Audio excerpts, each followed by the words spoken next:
ভবিষ্যতের ব্যাপারে শয়তান চায় আল্লাহর সাথে যে আপনার সাক্ষাৎ হবে এটা নিয়ে যেন চিন্তা না করেন, বরং সে চায় আপনার বন্ধুদের সাথে সাক্ষাৎ নিয়ে যেন আপনি চিন্তামগ্ন থাকেন, বা ছুটির দিনে কোথাও একত্রিত হওয়া নিয়ে, ভালো কোনো সময় নিয়ে, এই শুক্রবারে আমরা কি করব, পরের ছুটির দিনে কি করব।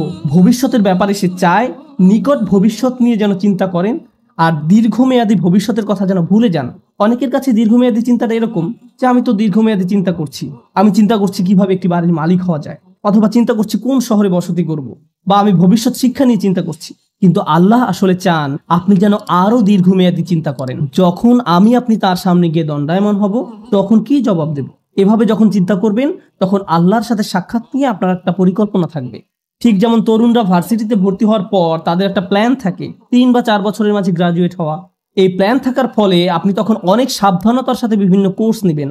এই সেমিস্টারে কোনটা কোনটা নেবেন, পরের সেমিস্টারে কোনটা কোনটা নেবেন, এখন আপনার কাছে কত ক্রেডিট আছে, কোন কোন কোর্সগুলো ঢিলে ঢালাভাবে করলেও হবে, এই সকল ব্যাপারে আপনার সুচিন্তিত একটি পরিকল্পনা থাকে। যদি পিছিয়ে পড়েন তাহলে অতিরিক্ত কাজ করে তা পুষিয়ে নিতে হবে। কিন্তু যদি আপনার কোনো লক্ষ্য না থাকে, যারা ভার্সিটিতে যায় কিন্তু কবে গ্রাজুয়েট হবে এই ব্যাপারে কোনো মাথা ব্যথা নেই, 10 বছর যাবৎ ভার্সিটিতে পড়ে আছে, তোমার মেজর কোন বিষয়, আমি এখনো ভাবছি, তোমার চুল পেকে গেছে আর এখনো মেজর সাবজেক্ট নিয়ে চিন্তা করছো, এরকম উদ্দেশ্যহীন মানুষও রয়েছে। শয়তান মানুষের এমন উদ্দেশ্যহীন জীবনই পছন্দ করে। সে চায় আপনি যেন উদ্দেশ্যহীন জীবন যাপন করেন। আর যে লক্ষ্যটি আল্লাহ আমাদের সামনে ঠিক করে রেখেছেন তা হলো তার সাথে সাক্ষাৎ। যদি এই লক্ষ্যটি আপনার সামনে থাকে তাহলে জীবনে যে কোনো সিদ্ধান্ত নেওয়ার সময় আপনি চিন্তা করবেন, যখন আমি আল্লাহর সাথে সাক্ষাৎ করব, পরবর্তী সিদ্ধান্তটি নেওয়ার পূর্বে আমাকে আল্লাহর জিজ্ঞাসাকে, আল্লাহর সাক্ষাৎকে সবসময় বিবেচনায় রাখতে হবে। কিন্তু শয়তান যদি এই লক্ষ্যটি দূর করে দিতে পারে তাহলে আমার মাথায় এই চিন্তাটি আসেও না, আমরা তখন যা ইচ্ছা তাই করি। আল্লাহর চিন্তা আমাদের মাথা থেকে দূর হয়ে গেছে, কারণ শয়তান আপনার সামনে একটি আবরণ তৈরি করে দিয়েছে। ফলে আপনি আপনার সামনের অবশ্যম্ভাবী গন্তব্যের ব্যাপারে অন্ধ হয়ে পড়েছেন। শয়তান চায় আপনি যেন ভবিষ্যৎ নিয়ে উদ্বিগ্ন থাকেন। সার্বক্ষণিক উদ্বেগ যেন আপনাকে তাড়া করে ফিরে। আমার ছেলে কি করবে, সে কি অবাধ্য হয়ে পড়বে, আমার মেয়ে কি করবে, আমার স্বামী কি করবে, আমার স্ত্রী কি করবে। আপনি এভাবে অন্যদের নিয়ে সবসময় উদ্বিগ্ন থাকেন, তারা কি করবে, যেন তাদের দায়িত্ব আপনার উপর বা আপনি তাদের নিয়ন্ত্রণ করেন। আমরা নিজেদেরকে ভালোভাবে নিয়ন্ত্রণ করতে পারি না, অথচ মনে করি যেন আশপাশের সবকিছু আমরা নিয়ন্ত্রণ করতে পারবো, তাদের ভবিষ্যৎ কি হবে তাও নিয়ন্ত্রণ করতে পারবো।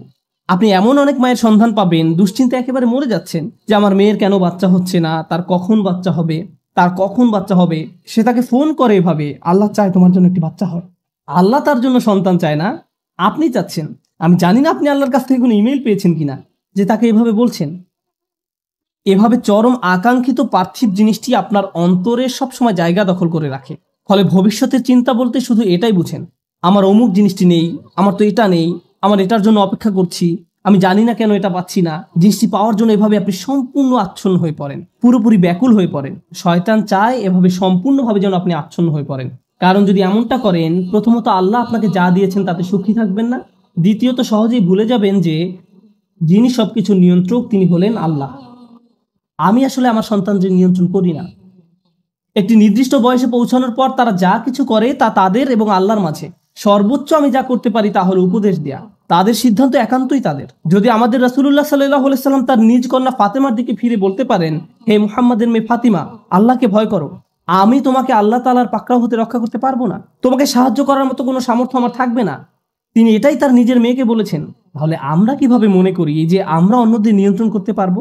এমনকি আমাদের পরিবারের মধ্যেও শয়তান চায় আমরা যেন মনে করি আমরা হলাম নিয়ন্ত্রক, কিন্তু বিষয়টা আসলে আল্লাহর অধিকারে। সে আমাদের মনকে এভাবে সম্পূর্ণ আচ্ছন্ন করে ফেলে। আর অবশ্যই মানুষকে নিয়ন্ত্রণ করতে গেলে হিতে বিপরীত হয়। মানুষকে নিয়ন্ত্রণ করা যায় না, আসলেই যায় না, আসলেই যায় না। আর যখন নিয়ন্ত্রণ করতে গিয়ে ব্যর্থ হন তখন আরো বেশি উদ্বিগ্ন হয়ে পড়েন, আপনি ক্রমাগত নেতিবাচক হয়ে পড়েন। আর আপনি যখন সম্পূর্ণ নেতিবাচক হয়ে পড়েন তখন আপনার পক্ষে কৃতজ্ঞ হওয়া অসম্ভব হয়ে পড়ে। খেয়াল করে দেখুন আয়াতটি কিভাবে শেষ হয়েছে। আপনি তাদের অধিকাংশকেই কৃতজ্ঞ পাবেন না। তারা সবসময় নেতিবাচক চিন্তা করবে, আমার চাকরির কি হবে, টাকা কোথায় পাবো, এটা কোত্থেকে আসবে, ওটা কোত্থেকে আসবে, স্বাস্থ্যের কি হবে, বাচ্চাদের কি হবে, অমুক অমুক ব্যাপারে কি হবে, যদি তারা জেনে যায়, যদি এমনটা ঘটে, যদি সে কিছু বলে বা যদি তিনি কিছু করেন। আর এসব তুচ্ছ ব্যাপার নিয়ে আপনি এতটা আচ্ছন্ন হয়ে পড়েন যে ভুলে যান আল্লাহ ভবিষ্যতের নিয়ন্ত্রক। আমি এর নিয়ন্ত্রক নই। আমরা যে একটি ভালো দিন অতিক্রম করি এটা এই জন্য নয় যে আমরা খুব ভালোভাবে প্ল্যান করে দিনটি কাটিয়েছি, বা আমরা এটা অর্জন করেছি বা দিনটাকে নিয়ন্ত্রণ করে কাটিয়েছি, একমাত্র আল্লাহর কাছ থেকেই প্রশান্তি আসে। আমাদের শরীর যে সঠিকভাবে কাজ করছে এবং এখানে শুক্রবারে জুমার নামাজের জন্য যে এসে বসে আছি, আল্লাহ আমাদের এই শক্তি সামর্থ্য দিয়েছেন। আর আমরা এটা ভুলে যাই। আমরা মনে করি ভবিষ্যতের সবকিছু আমরা নিজেরাই সমাধান করে ফেলতে পারবো। শয়তান এই কাজটাই করে। সে আপনাকে এই ধারণা দিয়ে বিভ্রান্ত করে ফেলে যে ভবিষ্যৎ আমাদের নিয়ন্ত্রণে। শয়তানের আরো একটি বড় অস্ত্র হলো ভবিষ্যৎ সম্পর্কে আপনাকে হতাশ করে দেয়া। আরে কোনো কিছুতেই কাজ হবে না, পূর্বের কোনো পরিকল্পনাই তো কাজে আসেনি, তুমি সব সময় ব্যর্থ হবে, তোমার কপালে শুধু ব্যর্থতাই আছে। এভাবে নিজের সম্পর্কে এত হতাশ এবং নেতিবাচক হয়ে পড়েন যে আপনি শুধু নিজের সম্পর্কে হতাশাজনক মনোভাব পোষণ করেন না, বরং এই হতাশা সংক্রামক হয়ে পড়ে। যেমন কেউ যদি পরীক্ষায় পাশ করে আসে, আপনি হয়তো তখন বলে বসেন, পাশ করলে কি হবে, চাকরি পাবে না, পারিবারিক ঐতিহ্য, কি বা করার আছে। এটা শয়তানের দুঃখবাদ বা হতাশার একটা অংশ। সে আপনার কাছ থেকে এটাই আশা করে। কারণ কেউ যদি সবসময় এভাবে দুঃখ এবং হতাশায় নিমজ্জিত থাকে, তাহলে কিভাবে সে আল্লাহর প্রতি আশা ধরে রাখবে? কোন অন্তর নিয়ে তারা আল্লাহর নিকট দোয়া করবে? যদি তারা ইতোমধ্যেই পরাজয় স্বীকার করে নেয়, তাহলে কোনো কিছুই আর কাজ করবে না। তখন আল্লাহর নিকট থেকে তাদের আর কোনো প্রত্যাশা থাকে না। আল্লাহর সাথে আমাদের সবচেয়ে গুরুত্বপূর্ণ সম্পর্ক হলো তার নিকট দোয়া করা, তার নিকট আশা করা। আর আপনি নিজেই কিনা এই সম্পর্কটা কেটে দিলেন, আশাহীন হয়ে গেলেন। শয়তানের সংজ্ঞাই হলো সে আশাহীন, হতাশ। আর সে চায় আপনিও তার মতো আশাহীন হয়ে পড়েন। এভাবে মানুষকে সে সম্মুখ ভাগ থেকে আক্রমণ করে। মানুষ জীবনে বিভিন্ন লক্ষ্যবানে ছুটে চলবে, এটাই স্বাভাবিক। আর এই ক্ষেত্রেও শয়তানও আমাদের বিভ্রান্ত করে ফেলে। এটাও তার সামনের দিক থেকে আক্রমণের কৌশলের অংশ। আমি সামনের দিক থেকে আক্রমণের বর্ণনা দিতে গিয়ে অনেক লম্বা করে ফেলছি। আজ যদি পেছনের দিক থেকে আক্রমণের কথা নাও বলতে পারি, সমস্যা নেই, আমি একটু সময় নিয়ে বিষয়গুলোর উপর আলোকপাত করতে চাই। তো মানুষের উদ্দেশ্যমুখী জীবনযাপন করার কথা। মানুষ আত্ম উন্নয়নের জন্য লক্ষ লক্ষ টাকা খরচ করে বিভিন্ন সেমিনারে অংশগ্রহণ করে, কারণ তারা অনুপ্রাণিত হতে চায়।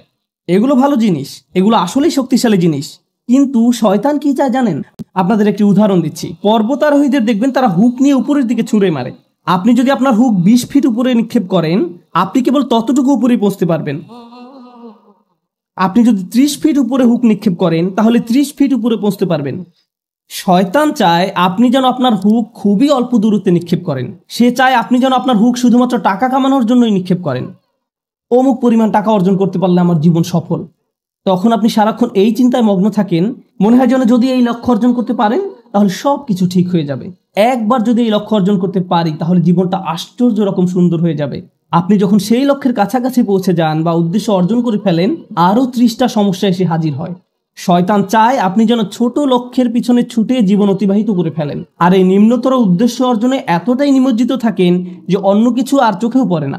আমার আপনার জীবনে বিভিন্ন লক্ষ্য থাকার কথা, আমার স্বাস্থ্য নিয়ে লক্ষ্য থাকার কথা, আমার ক্যারিয়ার নিয়েও লক্ষ্য থাকার কথা, শিক্ষা নিয়ে লক্ষ্য থাকা উচিত। একটা ব্যাপার মনে রাখুন, এই লক্ষ্যগুলো আসলে আপনার জীবনের মূল উদ্দেশ্য নয়। এগুলো আসলে বড় একটি গন্তব্যে পৌঁছার মাধ্যম মাত্র। আমরা যদি ভুলে যাই আমরা এই পৃথিবীতে এসেছি একটি সীমিত সময়ের জন্য, এখানে চাকরি পাওয়া আমাদের মূল উদ্দেশ্য নয়, টাকা কামাই করা আমাদের উদ্দেশ্য নয়, এই পৃথিবীতে বাড়ির মালিক হওয়া আমাদের উদ্দেশ্য নয়। কারণ একদিন আমরা এর সব কিছু ছেড়ে চলে যাব। এই দুনিয়াতে আমাদের উদ্দেশ্য হলো ভালো কিছু করা, আমাদের নিজেদের জন্য ভালো কিছু করা এবং এমন ভালো কিছু পেছনে রেখে যাওয়া যা আমাদের মৃত্যুর পরেও কাজে লাগবে। এই উদ্দেশ্যে আমাদের এই দুনিয়াতে রাখা হয়েছে। এই ব্যাপারটা যদি আপনার মাথায় থাকে, তাহলে আপনার শিক্ষা যদি আপনাকে ভালো কিছু করার দিকে নিয়ে যায়, আপনার বাড়ি যদি আপনাকে ভালো কিছু করতে সাহায্য করে, আপনার গাড়ি আপনাকে ভালো কিছু করার দিকে নিয়ে যায়, তাহলে এগুলোর একটি উদ্দেশ্য আছে। এগুলো নিজে উদ্দেশ্য নয়, কিন্তু শয়তান এগুলোকেই আপনার উদ্দেশ্য বানিয়ে ফেলতে চায়। ভাই, আমার লক্ষ্য হলো অমুক অমুক মডেলের গাড়ির মালিক হওয়া, আমি বুঝে গেছি এটাই আমার লক্ষ্য। এটা আসলে কোনো লক্ষ্য নয়, এটা একটা বস্তুগত জিনিস মাত্র। আর এই জিনিসটি শেষ হতে শুধু একটি অ্যাক্সিডেন্টই যথেষ্ট। যে বাড়িটি নিয়ে আপনি এত বেশি মগ্ন হয়ে আছেন, শুধু একটি ভূমিকম্প এটি ধ্বংস করে দেওয়ার জন্য যথেষ্ট। একবার আগুন লাগলেই শেষ। এই জিনিসগুলো আর এমন কি, এগুলো আসে আর যায়। দুআফা তালিবু আল মাতলুব। শয়তান এভাবে আমাদের মনকে এসব তুচ্ছ বিষয়ে নিমজ্জিত করে রাখে। এর ফলে আমরা ভুলে যাই যে আল্লাহ আমাদেরকে বৃহত্তর উদ্দেশ্য নিয়ে সৃষ্টি করেছেন, কিন্তু সে আমাদের সামনের দিকে থেকে আক্রমণ করে ক্ষুদ্র বিষয়ে আচ্ছন্ন করে রাখে। ফলে আমরা আমাদের সৃষ্টির উদ্দেশ্যের কথা ভুলে যাই। শয়তানের সামনের দিক থেকে আক্রমণ করা নিয়ে সর্বশেষ যে কথাটি বলতে চাই, আপনাদের অনেকের কপালে হয়তো সামনে অনেক টাকা আছে, আবার কারো কারো জন্য জীবন হয়তো অনেক বড় বড় চ্যালেঞ্জ অপেক্ষা করছে, আল্লাহ জানেন। কারো কারো জীবন হয়তো অনেক সুখ অপেক্ষা করছে, আল্লাহ জানেন, আমরা জানি না। কিন্তু একটা বিষয় আমরা সবাই জানি, সবারই সময় রয়েছে। কারো হয়তো কয়েক সেকেন্ড, কারো হয়তো কয়েক বছর, কারো হয়তো কয়েক দশক সময় হাতে আছে। কিন্তু একটা ব্যাপারে আমরা নিশ্চিত যে আমাদের সবারই হাতে সময় আছে। শয়তান যখন আপনাকে সম্মুখ ভাগ থেকে আক্রমণ করে,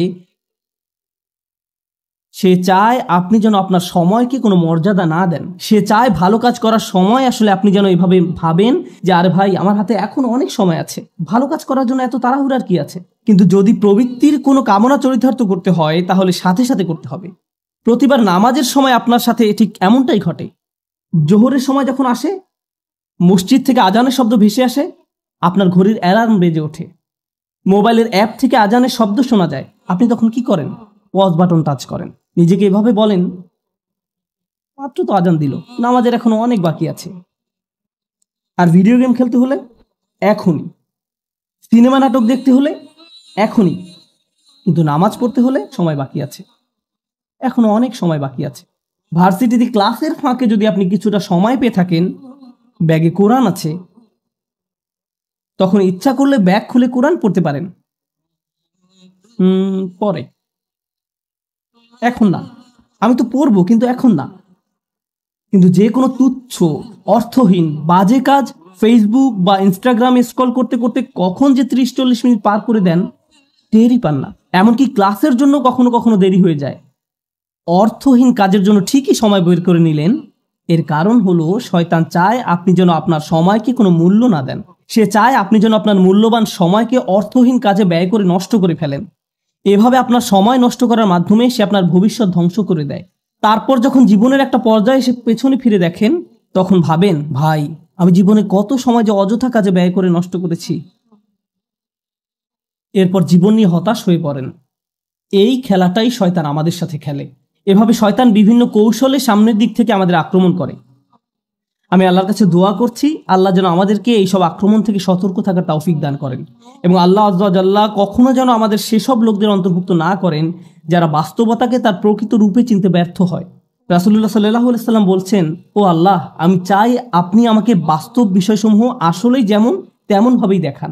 এটা আমার শেষ উপদেশ। কিভাবে আমরা শয়তানের এই আক্রমণগুলো মোকাবেলা করব? প্রথমে এগুলো শনাক্ত করতে হবে। তারপর আমাকে আপনাকে ক্রমাগত বাস্তব বিষয়গুলোর প্রকৃত রূপ খতিয়ে দেখতে হবে।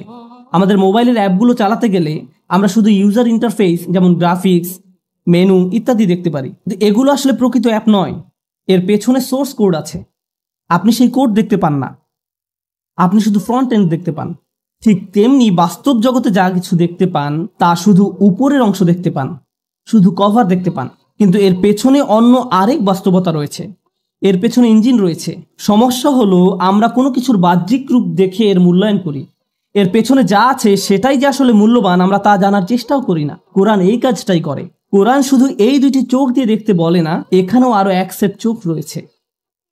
লাহুম আয়ুনুন লা ইউবসিরুনা বিহা, তাদের চোখ রয়েছে কিন্তু তা দ্বারা তারা দেখে না, অর্থাৎ তারা আসল রূপ দেখে না, তারা শুধু বাহ্যিক ব্যাপারটা দেখে। আমাদেরকে অন্তর্চক্ষু দিয়ে তাকাতে হবে যা প্রকৃত রূপ দেখতে পারে। যদি এমনটা করতে পারেন তাহলে যেভাবে আপনি সময় ব্যয় করেন, বিভিন্ন বিষয় নিয়ে চিন্তা করেন, বিভিন্ন জিনিসের মূল্য দিয়ে থাকেন, বিভিন্ন জিনিসকে গুরুত্ব দিয়ে থাকেন, তার সবকিছুই পরিবর্তিত হতে শুরু করবে। কারণ দিন শেষে আল্লাহর সাথে সাক্ষাৎ করার পূর্বে আমাদের হাতে জীবনের যে অংশটুকু বাকি আছে তার মূল ব্যাপার হলো ইউনাব্বাউল ইনসানু ইয়াউমা ইযিন বিমা কদ্দামা ওয়া আখার। কিয়ামতের দিন মানুষকে জিজ্ঞাসা করা হবে কোনটাকে তুমি প্রাথমিক পর্যায়ে গুরুত্ব দিয়েছো আর কোন ব্যাপারটাকে দ্বিতীয় পর্যায়ভুক্ত মনে করেছো। সবকিছুর মূল কথা এটাই, আমি আপনি যত সিদ্ধান্ত নিয়েছি তাতে কোনটাকে প্রায়োরিটি দিয়েছি আর কোনটাকে ফেলে রেখেছি। আর শয়তান এখানেই ঝামেলা তৈরি করতে চায়। সে আমাদেরকে ভুল ব্যাপারে অগ্রাধিকার দিতে প্ররোচিত করে। সে চাইবে আমরা যেন সত্যিকারের গুরুত্বপূর্ণ কাজটা ফেলে রাখি। আমরা দোয়া করি আল্লাহ যেন আমাদেরকে সেসব মানুষের অন্তর্ভুক্ত করেন যারা কাজের ক্ষেত্রে সঠিক অগ্রাধিকার নিশ্চিত করতে পারে, এবং শয়তানের কুমন্ত্রণা যেন আমাদেরকে আমাদের উদ্দেশ্য থেকে বিচ্যুত করে না দেয়।